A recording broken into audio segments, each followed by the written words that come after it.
नमस्कार। आज हम डिस्कस करने वाले हैं आपके फंडामेंटल्स ऑफ एग्रोनॉमी से related topic classification of essential nutrients और role of macro and micro nutrients. तो सबसे पहले हम classification of essential plant nutrient को लेकर बात करेंगे। तो जो आपके एसेंशियल न्यूट्रिएंट हैं, एसेंशियल प्लांट न्यूट्रिएंट्स हैं, essential nutrients are classified based on different criteria. तो जो आपके आवश्यक पोषक तत्व हैं उन तत्वों को विभिन्न आधारों पर वर्गीकृत किया जाता है। तो ये आपके जो आधार हैं ये आपके नीचे दिए हुए हैं। तो जो पहला आपका है बेस्ड ऑन क्वांटिटी रिक्वायर्ड, मतलब आवश्यकता की मात्रा के आधार पर हम एसेंशियल प्लांट न्यूट्रिएंट को क्लासिफाई करते हैं। इसके बाद based on source of supply, मतलब आपूर्ति के स्रोत के आधार पर भी हम इसको क्लासिफाई करते हैं। इसके बाद आपका नेक्स्ट जो है बेस्ड ऑन फंक्शन, मतलब जो आपका कार्य है, आपके न्यूट्रिएंट्स के क्या कार्य हैं उसके आधार पर भी हम पोषक तत्वों को क्लासिफाई करते हैं। तो जो पहला क्लासिफिकेशन है आपका बेस्ड ऑन क्वांटिटी रिक्वायर्ड, मतलब आवश्यकता की मात्रा के आधार पर हम प्लांट न्यूट्रिएंट्स को कैसे क्लासिफाई करते हैं।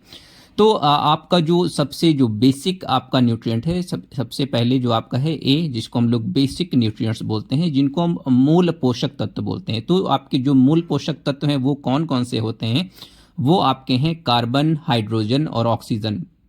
तो जो आपके ये कार्बन, हाइड्रोजन और ऑक्सीजन जो होते हैं, ये जो प्लांट पार्ट है उसका लगभग 95 से 98% तक पार्ट इन जो ये आपके मूल पोषक तत्व हैं, जो आपके बेसिक न्यूट्रिएंट हैं, इनके द्वारा बनाया जाता है। तो ये बहुत ही ज़्यादा इंपॉर्टेंट है प्लांट ड्राई मैटर प्रोडक्शन के लिए।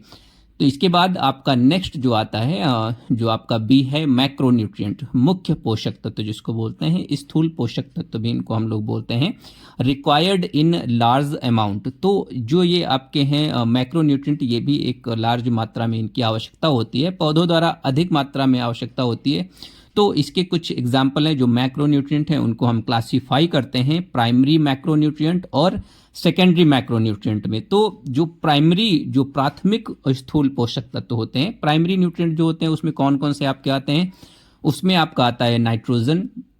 इसके बाद जो दूसरा आपका primary nutrient primary macro nutrient में आता है वो आपका है फास्फोरस, और जो तीसरा आपका मैक्रो न्यूट्रिएंट है वो आपका क्या है, पोटेशियम। तो ये आपके तीन जो हैं ये प्राइमरी मैक्रो न्यूट्रिएंट के अंतर्गत आते हैं। बात करते हैं हम लोग सेकेंडरी मैक्रो न्यूट्रिएंट की। तो आपका जो सेकेंडरी मैक्रो न्यूट्रिएंट है उसमें आपका आता है कैल्शियम, मैग्नीशियम और सल्फर। तो आपका जो सेकेंडरी है, सेकेंडरी में आपका क्या है, कैल्शियम, मैग्नीशियम और सल्फर। इसके बाद हम नेक्स्ट बात करते हैं सी की, जो आपके हैं माइक्रो न्यूट्रिएंट्स, जिसको हम लोग सूक्ष्म पोषक तत्व बोलते हैं, required in very small amount. तो ये पौधों द्वारा जो है थोड़ी मात्रा में इस्तेमाल किए जाते हैं। तो इसके आपके कुछ एग्जाम्पल्स दिए हुए हैं, जैसे आपका आयरन है, लोहा जिसको हम लोग बोलते हैं, इसको Fe बोलते हैं हम लोग।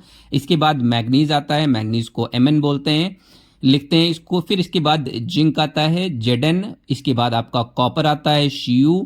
इसके बाद आपका बोरान आता है, जिसको हम लोग B से डिनोट करते हैं।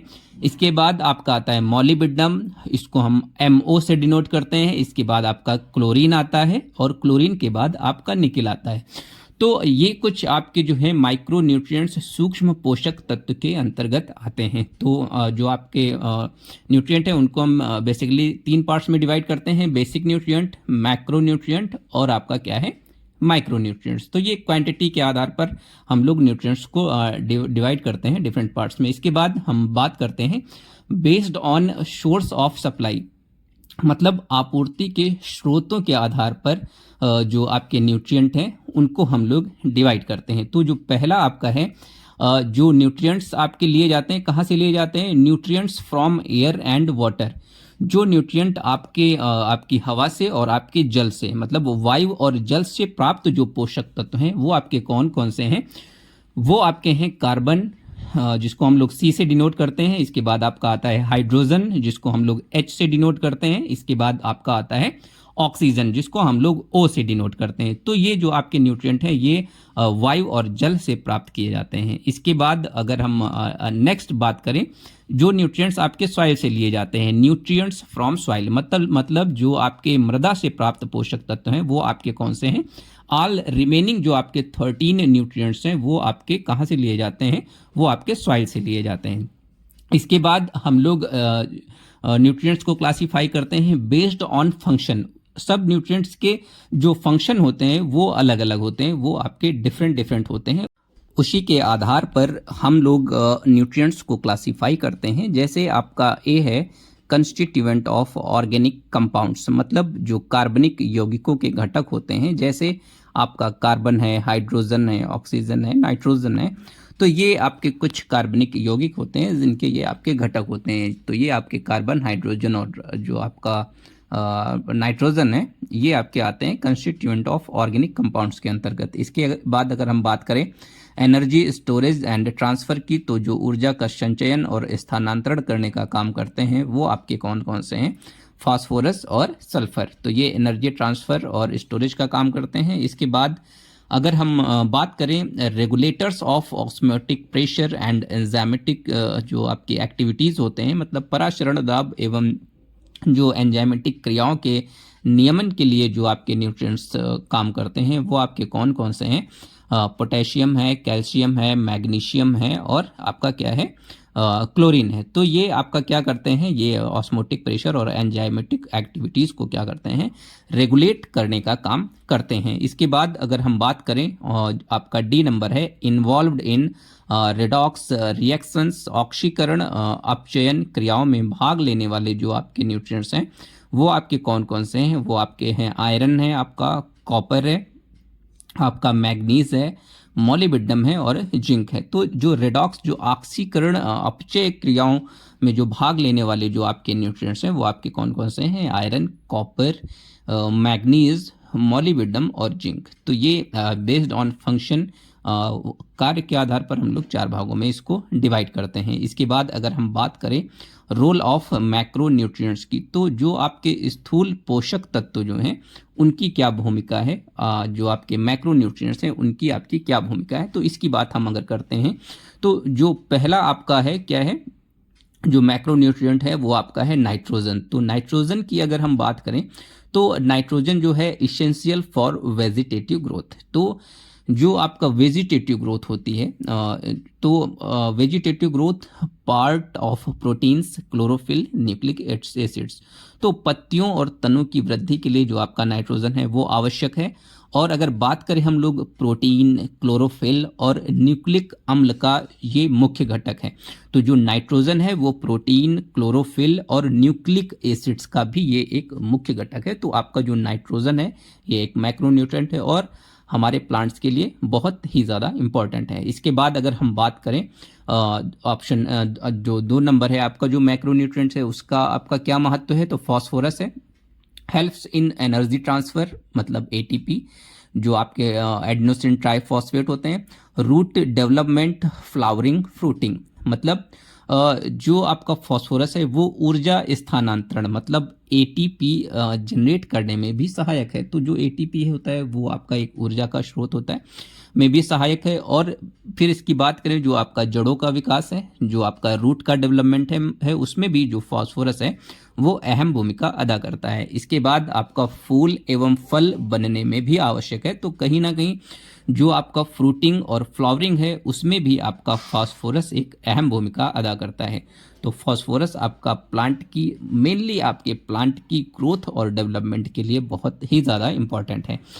इसके बाद अगर हम बात करें पोटेशियम की, तो potassium regulates water balance, energy activation, improves quality of grains and fruits, disease resistance. मतलब जो आपका पोटेशियम है, पोटेशियम आपका क्या करता है, रेगुलेट्स वाटर बैलेंस, मतलब जल संतुलन बनाए रखने में ये आपका जो पोटेशियम है ये बहुत ही ज़्यादा हेल्पफुल है।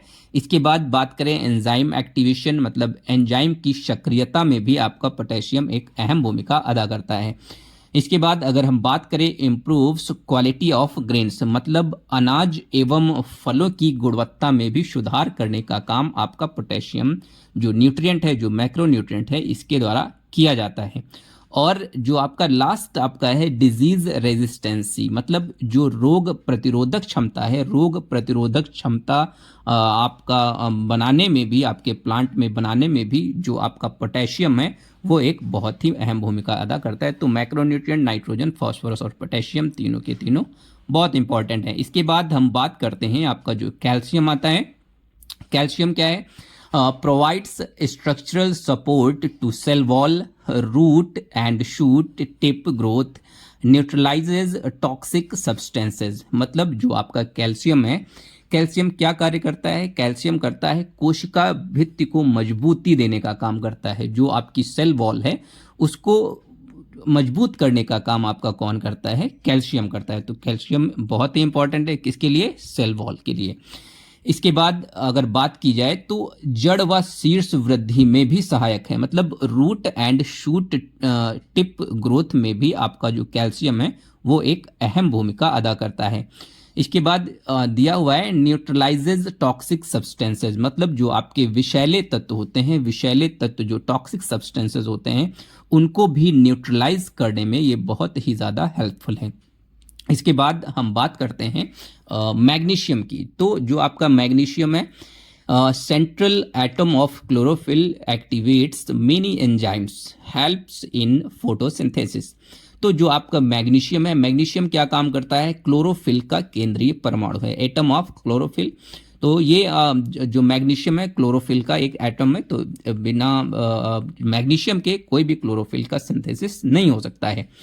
एक्टिवेट्स मेनी एंजाइम्स, मतलब कई एंजाइम्स सक्रिय करने में जो आपका मैग्नीशियम आपका न्यूट्रिएंट है ये एक अहम भूमिका अदा करता है। इसके बाद आपका दिया है हेल्प्स इन फोटोसिंथेसिस, मतलब प्रकाश संश्लेषण में भी आपका जो मैग्नीशियम है वो बहुत ही ज़्यादा हेल्पफुल है।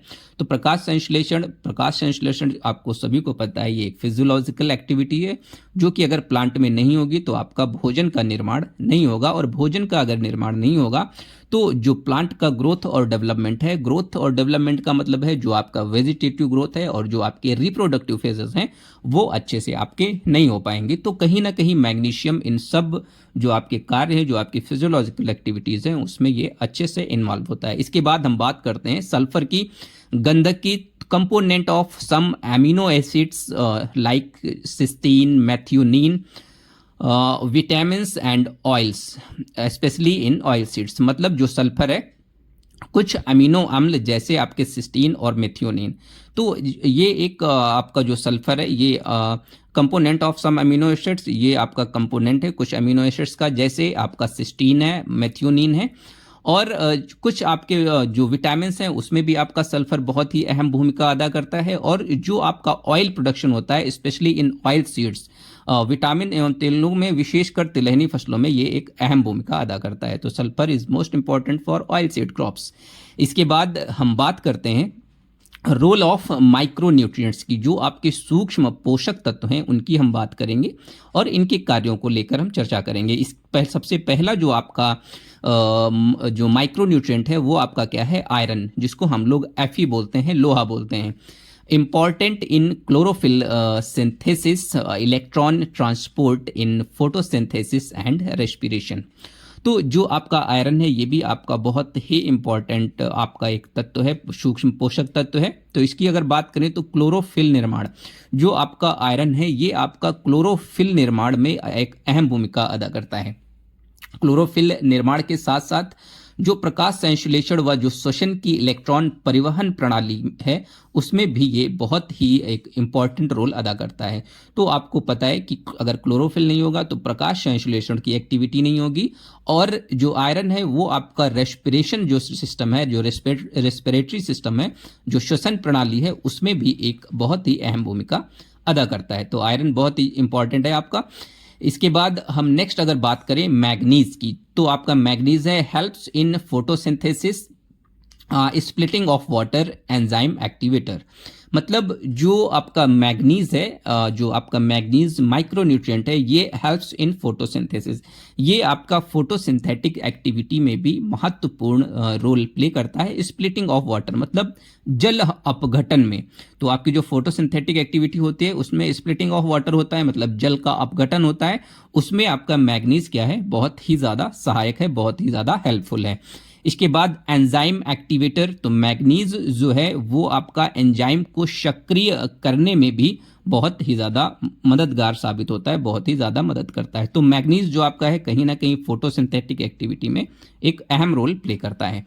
इसके बाद हम बात करते हैं आपका जो है जिंक। जिंक जो आपका है ये micronutrient helps in synthesis of auxin. Auxin जो कि आपका एक ग्रोथ हार्मोन है, enzyme activation and seed formation. तो जो आपका जिंक है, जिंक क्या करता है, आपका जो ऑक्सिन है, ऑक्सिन मतलब जो आपका एक वृद्धि हार्मोन है, उसको सिंथेसाइज करने में, उसके निर्माण में आपका जिंक बहुत ही ज़्यादा सहायक है। और नेक्स्ट इसमें दिया हुआ है एंजाइम एक्टिवेशन, मतलब जो एंजाइम को सक्रिय करने की जो एक्टिविटी होती है, तो एंजाइम को सक्रिय करने में भी कहीं ना कहीं जो आपका जिंक है वो एक अहम भूमिका अदा करता है। सीड फॉर्मेशन, जो बीज का निर्माण होता है, बीज निर्माण में भी ये आपका जिंक बहुत ही अच्छा रोल प्ले करता है, बहुत ही इंपॉर्टेंट रोल प्ले करता है। तो zinc is most important for plant growth and development. इसके बाद अगर हम बात करें कॉपर की, कॉपर को सभी लोग जानते हैं, जिसको हम लोग क्या बोलते हैं, तांबा बोलते हैं, इसको डिनोट करते हैं Cu से। तो इम्पॉर्टेंट फॉर फोटोसिंथेटिक एंजाइम्स, मतलब जो आपके प्रकाश संश्लेषण से रिलेटेड जो आपके एंजाइम्स होते हैं, एंजाइमों का जो घटक है ये आपका क्या है, कॉपर है। तो जो आपका फोटोसिंथेटिक जो एंजाइम्स हैं उनकी सिंथेसिस में और उनके बनने में ये बहुत ही अहम रोल प्ले करता है। जैसे लिग्निन सिंथेसिस, लिग्निन सिंथेसिस मतलब लिग्निन के निर्माण में आपका कॉपर जो है अहम भूमिका अदा करता है। इसके बाद जो आपका होता है रिप्रोडक्टिव ग्रोथ, रिप्रोडक्टिव ग्रोथ का मतलब जो प्रजनन वृद्धि में सहायक होता है। जो आपका जो दो फेजेज होते हैं आपका, एक होता है वेजिटेटिव फेज और एक होता है आपका रिप्रोडक्टिव फेज। तो रिप्रोडक्टिव फेज जो आपका होता है उसमें आपका जो कॉपर है माइक्रोन्यूट्रिएंट बहुत ही अहम रोल प्ले करता है। तो जो प्रजनन वृद्धि में जो आपका सहायक है, कौन सा आपका न्यूट्रिएंट है, आपका क्या है, कॉपर है। इसके बाद नेक्स्ट अगर न्यूट्रिएंट की हम बात करें बोरान की, तो boron helps in cell wall formation, sugar transport, pollen germination, fruit and seed development. तो जो आपका बोरान है, बोरान क्या काम करता है, helps in cell wall formation, मतलब जो आपकी सेल वॉल होती है, जो आपकी कोशिका भित्ति होती है, तो कोशिका भित्ति के जो निर्माण में आपका सहायक है वो आपका कौन सा न्यूट्रिएंट है, बोरान है। इसके बाद हम बात करें शुगर ट्रांसपोर्ट की, तो जो आपका शर्करा का जो परिवहन है, जो शुगर का ट्रांसपोर्टेशन है, उसमें भी बोरान अहम भूमिका अदा करता है। इसके बाद आपका पॉलन जर्मिनेशन, तो जो पराग का अंकुरण होता है, परागण का जो अंकुरण होता है, उसमें भी ये बहुत ज़्यादा हेल्पफुल है, कौन, बोरान। तथा फ्रूट एंड सीड डेवलपमेंट, तो जो आपका फल और बीज के विकास में भी कहीं ना कहीं बोरान एक अहम भूमिका अदा करने का काम करता है। तो ये बहुत ही ज़्यादा हेल्पफुल है। इसके बाद अगर हम बात करें नेक्स्ट आपका क्या है, मॉलिब्डेनम। मॉलिब्डेनम आपका क्या है, ये भी एक आपका माइक्रोन्यूट्रिएंट है। तो मॉलिब्डेनम क्या काम करता है, helps in nitrogen fixation and nitrate reduction. मतलब जो आपका मॉलिब्डेनम जो आपका न्यूट्रिएंट है, एक माइक्रोन्यूट्रिएंट है, ये आपका क्या करता है, ये नाइट्रोजन स्थिरीकरण, मतलब जो नाइट्रोजन फिक्सेशन का जो काम होता है उसमें ये बहुत ही ज़्यादा हेल्पफुल है। इसके बाद आपका जो मॉलिब्डेनम है वो क्या क्या काम करता है, नाइट्रेट रिडक्शन का काम करता है, मतलब नाइट्रेट अपचय में ये आपका मॉलिब्डेनम एक अहम भूमिका अदा करता है।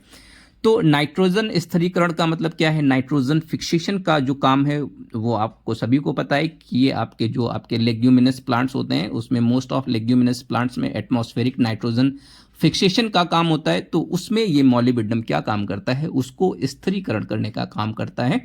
और नाइट्रेट जो आपका है उसको रिडक्टेज, नाइट्रेट रिडक्टेज मतलब नाइट्रेट अपचय में भी ये एक अहम भूमिका अदा करता है। तो मॉलिब्डेनम बहुत ही ज़्यादा इंपॉर्टेंट है आपका प्लांट के लिए। इसके बाद हम बात करते हैं क्लोरीन की, तो आपका क्लोरीन क्या काम करता है? क्लोरीन इन्वॉल्व्ड इन फोटोसिंथेसिस, मतलब ऑक्सीजन इवोल्यूशन। तो जो आपका क्लोरीन है वो आपका क्या करता है? प्रकाश संश्लेषण, मतलब जो ऑक्सीजन उत्सर्जन का काम होता है उसमें ये आपका हेल्पफुल होता है। सभी को पता है आपका जो क्लोरीन है इन्वॉल्व इन फोटोसिंथेसिस, मतलब ऑक्सीजन इवोल्यूशन, प्रकाश संश्लेषण में ऑक्सीजन उत्सर्जन करने में आपका क्लोरोफिल आपका अहम भूमिका अदा करता है। इसके बाद रेगुलेट्स ऑस्मोटिक प्रेशर, मतलब जो पराशरण दाब होता है, जो ऑस्मोटिक प्रेशर होता है, उसको भी नियंत्रित करने का काम आपका कौन सा न्यूट्रिएंट करता है? वह आपका न्यूट्रिएंट है क्लोरीन। तो क्लोरीन आपका दो चीज़ों में बहुत ही ज़्यादा सहायक है। आपका जो फोटोसिंथेटिक एक्टिविटी है, फोटोसिंथेटिक एक्टिविटी में जो आपका ऑक्सीजन का उत्सर्जन है उसमें महत्वपूर्ण भूमिका अदा करता है। और जो आपका ऑस्मोटिक प्रेशर होता है, रेगुलेट्स ऑस्मोटिक प्रेशर, पराशरण दाब को भी नियंत्रित करने का काम कौन करता है? आपका क्लोरीन करता है। इसके बाद अगर हम नेक्स्ट बात करें आपका निकल की, तो जो निकल है आपका, निकल क्यों इंपॉर्टेंट है? Essential for urease enzyme activity. तो जो यूरेज जो आपका एंजाइम है उसकी जो एक्टिविटी है, उसकी जो सक्रियता है, उसके लिए आपका आवश्यक जो न्यूट्रिएंट है वो आपका कौन सा है? निकल। तो निकल आपका यूरेज एंजाइम की एक्टिविटी के लिए बहुत ही ज़्यादा इंपॉर्टेंट न्यूट्रिएंट है, इंपॉर्टेंट माइक्रो न्यूट्रिएंट है। इसके बाद आपका जो नाइट्रोजन मेटाबॉलिज्म, तो जो नाइट्रोजन की चयापचय क्रिया है, चयापचय क्रिया जो है उसमें भी कहीं ना कहीं निकल बहुत ही इंपॉर्टेंट रोल प्ले करता है। Thank you so much, keep watching and subscribe to my YouTube channel. Thank you.